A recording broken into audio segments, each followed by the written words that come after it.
YWCA Hartford Region Community Matters podcast, where the matters of the community are the topic of conversation, with your host, Tiffany Young. Community Matters. Welcome to the YWCA Hartford Region's Community Matters podcast. Today's topic is Gen Z's voting views. I'm your guest host, Mia Miller, the Community Impact and Outreach Associate of the wonderful YWCA Hartford Region. Today, we're sitting down with three incredible Gen Z change makers to discuss something that impacts all of us: voting. Why it matters and how our generation is redefining what civic engagement looks like. I'm really excited to have you all here today. We're joined by Jason Pittner, Nasir Underwood, and my amazing colleague, Jade Thomas. Thank you all for being here today. And to get us started, let's start with Jason. Can you tell us a little bit about who you are and what you do? Yeah, of course. Well, thank you so much, first of all, for having me. Yeah, this is great to be here. Yeah, so I wear a couple different hats. So I'm the school programs coordinator at the Connecticut Democracy Center in residence at Connecticut's Old State House, where I lead all of our civic education programs, both development and actually organizing school visits, as well as assisting with the Connecticut Civic Learning Coalition, Red, White, and Blue Schools, and a lot of just civic efforts within the K through 12 community. And then I'm also the program assistant for the Hartford Vota Coalition, where we're kind of a similar hat. I am the point person for all of our youth engagement efforts, but I'm also there supporting the coalition in all of our civic engagement efforts to help increase civic engagement in Hartford. I work at the YWCA Hartford Region as the Community Engagement and Public Policy Specialist. In my role, I help to support the organization's community outreach efforts, including things like tabling, ensuring folks know about our different programs and services. And I also help to shape and advance the organization's legislative agenda through our different advocacy efforts. I'm Nas. I'm the Life and Workforce Readiness Manager for the Boys and Girls Club of Hartford. In my role, I work directly with teens in the city of Hartford, helping connect them with internships, develop soft skills that'll help them get their first job, hopefully. Nice. Very nice. Thank you so much for the introductions. Let's get right into it. So what does voting mean to you all personally? Yeah, I think for me, voting is really important in the sense that it's the way that one allows their voice to be heard. I think more and more you're hearing people say that they don't know how to get their voice heard across the community. And so I think it's really, really important that people understand the importance of voting through that point. Yeah. Absolutely. I feel like I have a similar viewpoint. I think I'm someone, because I've lived in the same community for so long, I'm just like, this should be different, or why isn't this way? And I think that voting is a really great opportunity to actually influence what's happening in your community by taking part in the decision around who actually is in elected office and who represents you. The way I think about voting, what I think is not synonymous to voting is accountability. And so I kind of see voting as a way for us as people in the community to kind of advocate for what we want. And if we're not seeing that way, voting is our way to hold the people in power accountable. I definitely agree with that. And I agree with everything everyone else said. So since this is a Gen Z podcast, obviously we're going to be talking about our generation and our habits when it comes to voting and civic engagement. So do we feel like Gen Z takes voting seriously? And if so, why or why not? That's a great question. I feel like Gen Z understands that voting in itself is serious, but I think we just have a lot of competing priorities. I feel like you're talking about an age group that oftentimes is pursuing higher education, kind of trying to get their career footing. You're pivoting from being a young adult to an adult. So I think there are just a lot of things that are kind of pulling Gen Z in different directions in terms of time and what they're prioritizing. So I think we understand that it's serious. It's just hard to see the impact that voting has in our everyday lives. And when you're juggling so much, I think it can be hard to kind of put that as a top priority. Kind of in lieu of that, kind of going along with so much coming at you at once, I think that, us as Gen Z, we have so much information available to us. And I think that sifting through that information to kind of make educated voting decisions can be a little bit challenging for us in those times. So, yeah. Mm-hmm. Yeah, and I think kind of just building off of that, for me, what I've noticed in terms of actually working with students in the community, it's not that they don't take voting seriously, it's that they're not being given the chance to be heard, and as a result, are not taking voting seriously. I think a lot of times you see it within classrooms. It's just the way that the system is built. When you're a student, you get lectured at. There's very few opportunities you have to really take the initiative yourself. But I've noticed that when you allow students to take that initiative, that's when they really start to take it seriously, because they're starting to recognize the personal connections that they have when it comes to voting and why they should vote and why their voice should be heard. Yeah, I definitely agree with that. And since we're on the topic of, taking our own power and using our own voices, when did you all become aware of the importance of voting? I shared the story with you guys earlier before it came in, and it was a story of how my family and my grandma, I grew up with my grandma. She had never taken me to go vote. She had never voted, to my knowledge, until Barack Obama's election in 2008. And so for me, that is when voting like really became important for us, because obviously we wanted Barack Obama to be president as the first black president. But it made clear to us that our voice can mean something if we actually use it at the right time. Mhm. Yeah, I think for me as a kid, my mom would take me to the polls with her. And my mom is the type of person where nothing gets in the way of work. And so I think I remember it as a kid because voting to her was important enough for her to shift our routine around. Um, and so I think from that, the experience with my mom, and then just growing up, my parents kind of always emphasized that voting was kind of our responsibility. But I think in our household, it was also viewed as somewhat of a way of respecting folks who came before us who didn't have the right to vote. I think for me, it all, like for all of us, it all kind of strikes a personal touch, I guess, or a personal note with all of us. For me, when I was 14, 15, 16-ish, I was coming to terms with my sexuality. And in that point in my life, I was starting to recognize that a lot of people were making decisions about my community Mhm. for that community, like without actually factoring in what that community wants and needs. And as you can imagine, being 14, 15, getting ready to start like this next big chapter of my life, going into college and applying for schools and, all this stuff, I really wanted to kind of make sure that I was getting out there and really making sure that I could help make a difference for like my future. Because I don't know, I feel like in high school, you're supposed to be excited for what's to come, but I found myself dreading what was to come because of decisions that were being made prior to that point. Yeah. I'm really glad that we all have our own meaning of what or of the importance of voting and how it has a personal aspect to us, whether it's our family or if it's just something that we found on our own personal journey, and really emphasizing that this is important, this is something that I need to do. And I'm just going to touch back with Jade and how you were saying how voting has always been a part of your life and a part of your family. So I'm a bit curious, how has your political science background shaped your own views on voting and civic responsibility? Yeah, that's such a great question. I think before um, college, I probably had the viewpoint of like, we vote every once in a while, and sometimes things happen and sometimes things don't. But I think going to school helped me to understand that voting really has an impact on our day to day lives, whether that's taxes, public funding, education. So, who you put in office, who you vote for matters because it impacts not just you, but your broader community. I think the other thing school helped me to understand, which is the global perspective. I think we're really fortunate here in the United States to have free and fair elections.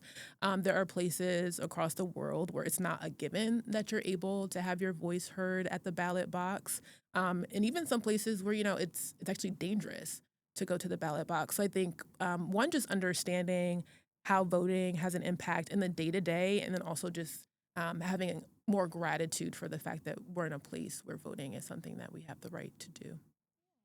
I really appreciate that. So, as we know, we do have an upcoming primary election coming up. And since we are, getting into the mode where we are thinking about different candidates and what we want to see for our community, I just want to share a very quick statistic. So, according to the Center for Information and Research on Civic Learning and Engagement, about 47% of young people voted in 2024, which is slightly lower than in 2020. So, with that statistic in mind, what do we think is stopping young people from going to the polls and voting?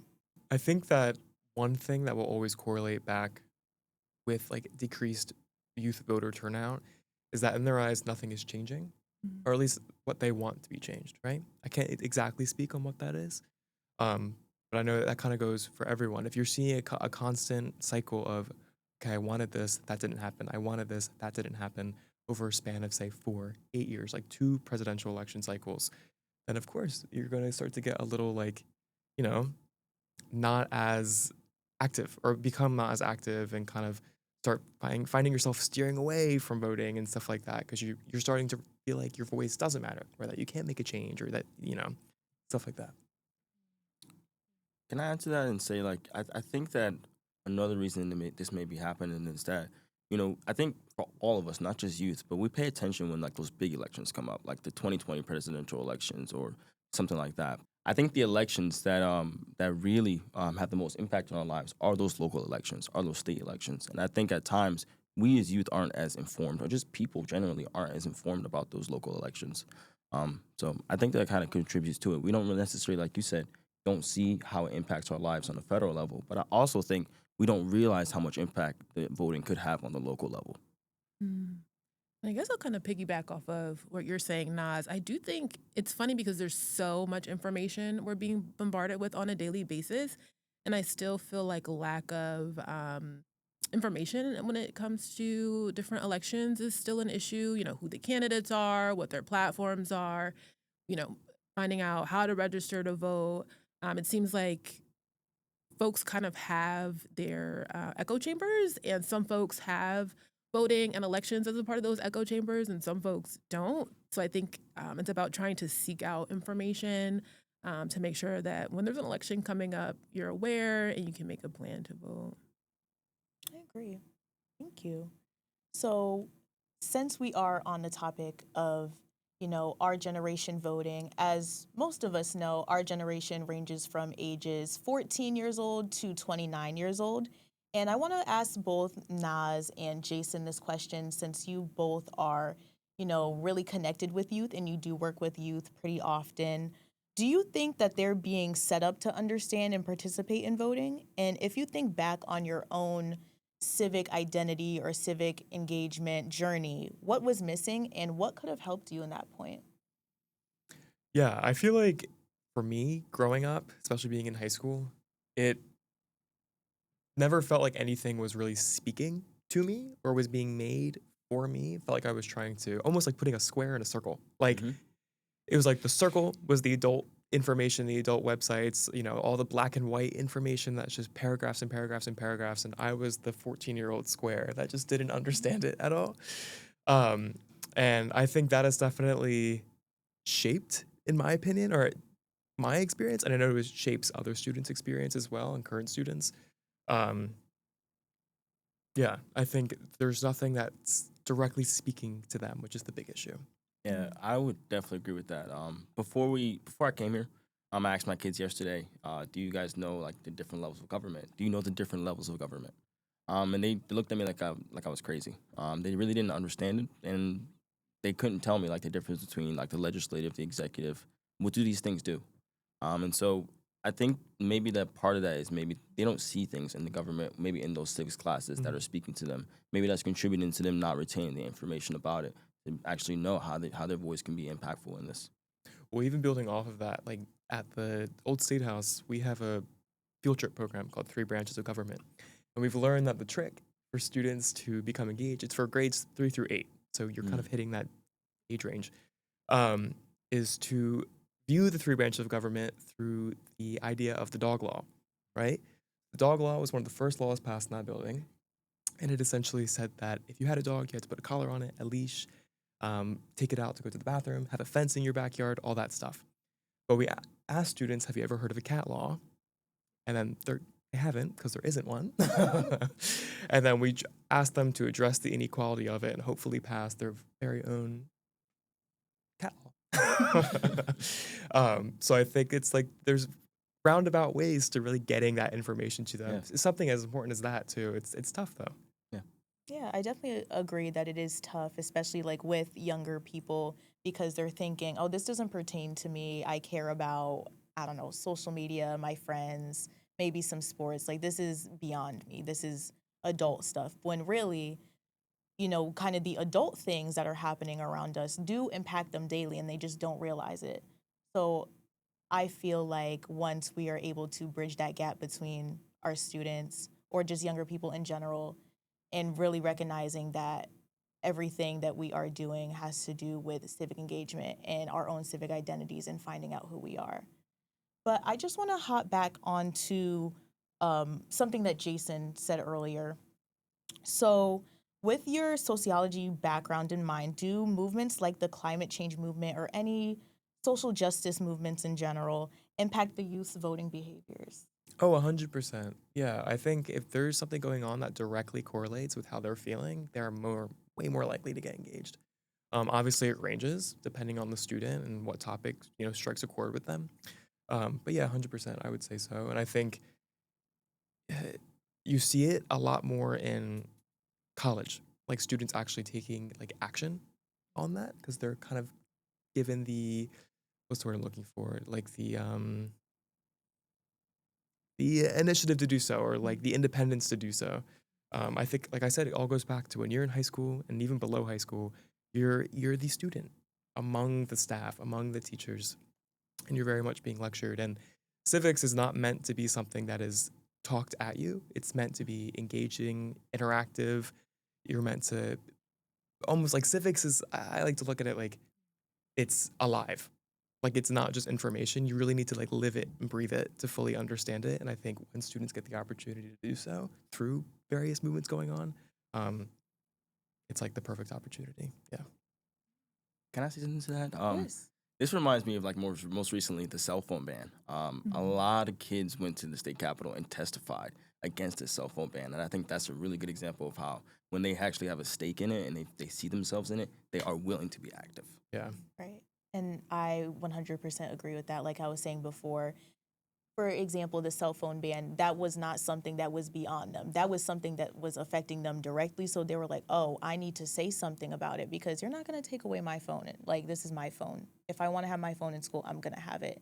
So then they, gathered people around them in order to, make their voices heard on the matter, which is also very important. And I'm so proud of those students that decided to use their voice. And just going into our own personal experiences, Naz, do you have any personal experiences that impacted your perspective on voting or civic participation? Yes. When I started my first job ever was working at this organization called Leap in New Haven. And while working for Leap, we connected with this organization called New Haven Rising. New Haven Rising, at the time, they were focused on a campaign to get Yale University to pay taxes to the city of New Haven. And that was like one of the first times ever that I started door knocking. I would go door knocking with the New Haven Rising people to kind of get them to support get people in the city to support the campaign. And through that experience with the New Haven Rising, I think I learned the value of civic engagement. I think I learned the value of, getting connected with your neighbor and understanding how both of you have a stake in the community, and you can use voting, you can use your voice to kind of advocate for that. Thank you for that. And so this would not be a Gen Z voting views podcast if we did not talk about social media. So, how big of a role does social media play when it comes to voting? I think it plays a big role. I think there's so many great resources on social media because there are a lot of reliable news outlets that are on social media who have platforms. And I just think about how quick different things spread on social media. I think it's a great way to raise awareness.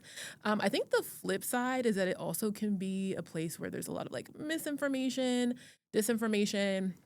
So you have to be really careful about the information that you're receiving when it comes to elections and voting, and just making sure it's accurate. But if I got election resources as often as I get like memes and gifs and all the different things, I think we all would be probably better prepared for election season.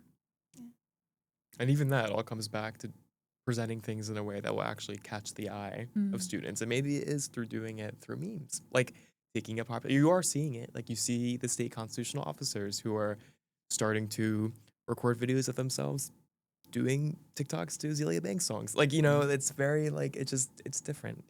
TikTok is effective. I will say that. If I see a legislator on TikTok, I do pause just to watch it Yeah. because I'm very impressed by, the effort that it takes to kind of put yourself out there and try different ways of engaging with the community. So, also with that in mind, kind of like a controversial take that I've been thinking of myself, and a lot of other people have said it as well. I'm just going to present the question here. Is online activism helping or hurting voter turnout? That's a great question. I think you can look at it two different ways. Like, I think you will have the people who will speak out or see other people speak out, and it'll inspire them to speak out, or it will increase their confidence to go out and become civically engaged and participate. But you also have the fact that if someone's speaking out who disagrees with you or is putting you down, then that may kind of impact your decision to really raise your voice and go out. Like, it really kind of just depends, I think, on the situation. I wouldn't say there's like a yes or no answer for that. Mm-hmm. Yeah, I would agree with there is no yes or no answer on this. It kind of goes back to the echo chambers that you brought up before. I think that people really are influenced based off the things that they see on their feed, and that ultimately is kind of controlled by whatever algorithm you have. And so if you're seeing things that are not encourage you to go be civically engaged, and that's your constant what you're consuming, I think that it's easy for us to not be inclined to go vote. Yeah. Going back to the question we were talking about earlier when it comes to social media and kind of coming to a pause when we do see an elected official on our feed, do we feel like our elected officials are addressing the issues of our generation? For this question, I would say no. And the reason that I would say no is because I think that there's a lot of issues specific to our generation. And climate change, I think, is an issue that we have a large stake in. And I don't think that the elected officials are effectively addressing or effectively proposing solutions to climate change. I think that's an example of how they aren't representing our issues. I think it depends on where you live. I don't think this is like a yes or no type of question. For example, I know there's more towns throughout Connecticut that are starting to roll out student representatives for the Board of Education, for boards of educations, which I think is really, really important. It's not necessarily going to guarantee that everything, that class representative wants is going to happen.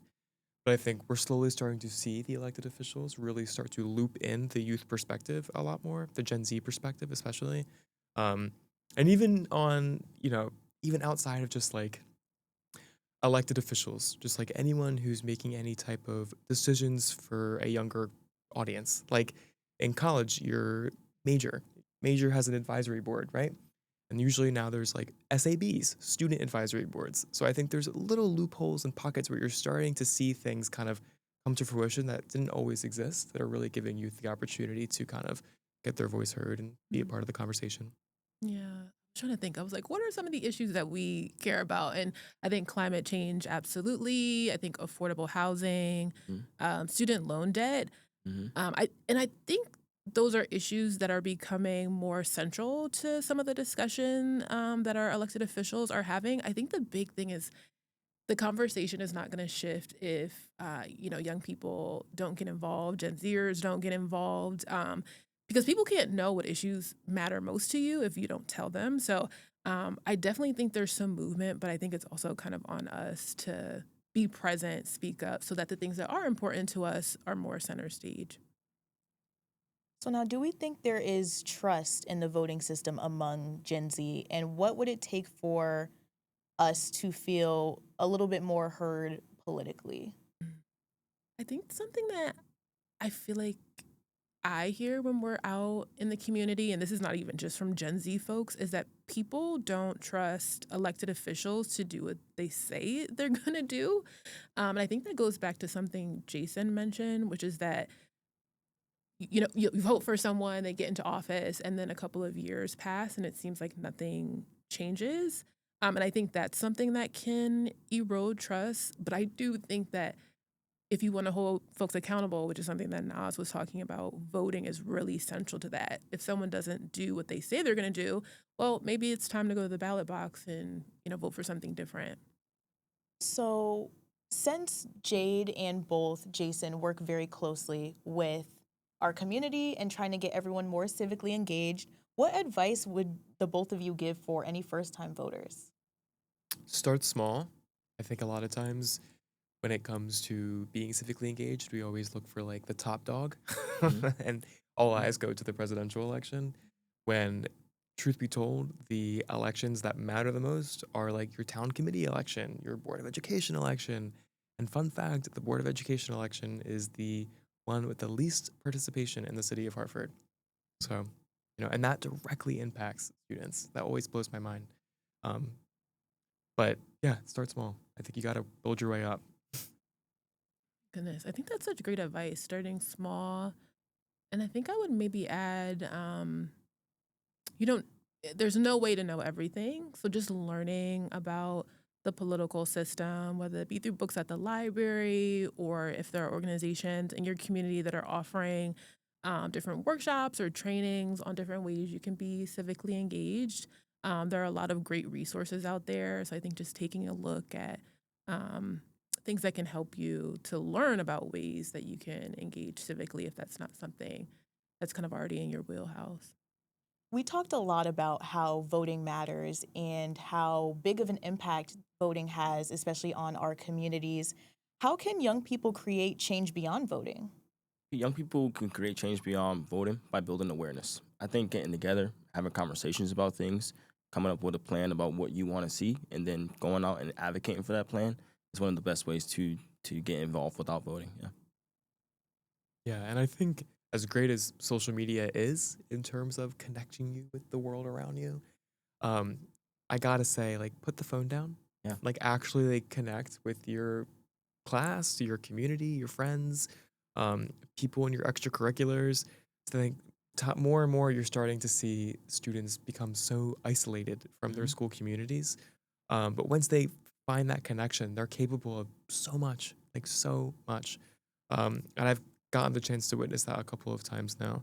But even outside of that, I would say the big thing is volunteering. Mhm. I feel like, just given the type of society we live in, more and more you're seeing students steer away from volunteering because it's volunteer work. There's no money attached to it. Um, but I think volunteering is like the best way to get engaged with your community and meet people from all over the place, all different backgrounds, all different perspectives. It's my biggest recommendation. Mm. Yeah, I think piggybacking off of that, I think I would say build a relationship with your legislators, so the folks who represent you in your area. I think it's great to have a rapport with your elected officials, one, because they can hear about the things that are important to you, but also because they can let you know about different things that are going on in the community. You can bring folks in and kind of help to create spaces where not just you, but your friends, your family members, your community members can start to be more engaged as well. And I like what you really said, what you said about young people getting together and just having conversations. I think that alone in itself, even if you don't want to go out and advocate for those things, I think getting together and having those conversations and understanding what the issues are is just as important. Yeah, and I think there's also this like misconception that voting starts or the act of voting starts when you're 18. Mm-hmm. And like you're saying, Gen Z ranges from 14 to 29, if I'm correct. And I think it's worth noting that something like connecting with your legislators, like volunteering, like, forming community, raising awareness, like those don't have an age requirement or an age limit. You can do that at any point in your life, essentially. Um, so yeah, I think what everyone's saying is a really great way to get engaged. So, with everything that we said in mind, does anyone have any advice on how we might want to get in contact with our elected officials? Yeah, I think for anyone who's interested in getting in contact with their elected officials, the Connecticut General Assembly website has a great tool to help you find your legislators. All you have to do is put in your address, and it'll let you know who represents you at the state and federal level. Other great resources, especially for around election time, Vote 411 is an excellent resource if you're looking for more information on candidates, as well as League of Women Voters. And I know there are even some more local resources. Jason, I don't know if you want to talk about some of the work you're doing in Hartford.